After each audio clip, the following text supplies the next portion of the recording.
தமிழக அரசியல் வரலாற்றில் 2026 சட்டமன்ற தேர்தல் ஒரு மறக்க முடியாத சகாப்தமாக மாறியுள்ளது. குறிப்பாக அதிமுகவின் கோட்டையாக கருதப்பட்ட கோபிச்செட்டிப்பாளையத்தில் இம்முறை தமிழக வெற்றிக் கழகத்தின் கொடி பறக்கிறது.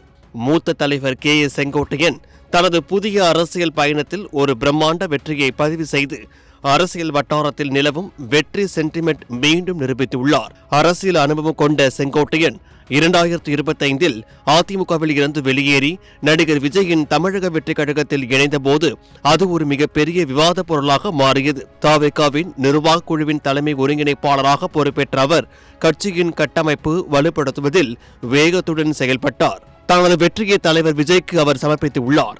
பதவியையோ பணத்தையோ ஒருபோதும் முன் நிறுத்தாமல் தான் சார்ந்திருக்கும் தலைமைக்கு உண்மையாக உழைப்பதே ஒரு தொண்டனின் கடமை என்பதை அவர் மீண்டும் உணர்த்தியுள்ளார். அரசியல் களத்தில் செங்கோட்டையன் எங்கே இருக்கிறாரோ அங்கு வெற்றி இருக்கும் என்ற ஒரு நம்பிக்கை உண்டு. அதன்படி 2026 தேர்தலில் அதிமுக மற்றும் திமுக வேட்பாளர்களை பின்னுக்கு தள்ளி அவர் பெற்றுள்ள வெற்றி அவரது ராசியான கை சென்டிமெண்ட் தவேகாவிற்கும் பொருந்தும் என்பதை உறுதிப்படுத்தியுள்ளது.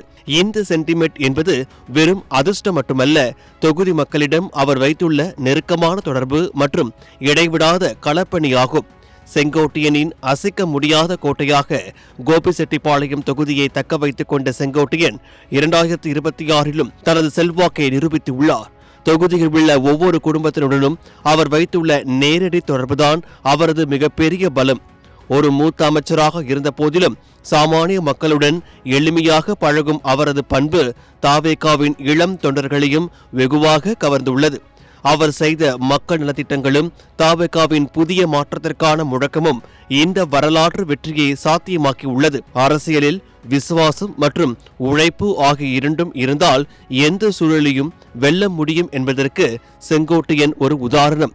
கோபிச்செட்டிப்பாளையம் தொகுதியில் அவர் பெற்றுள்ள இந்த வெற்றி தமிழகத்தின் புதிய அரசியல் மாற்றத்திற்கு ஒரு மைல்கல்லாகவும் தளபதி விஜயின் அரசியல் பயணத்திற்கு ஒரு மிகப்பெரிய உந்தலாகவும் அமைந்துள்ளது.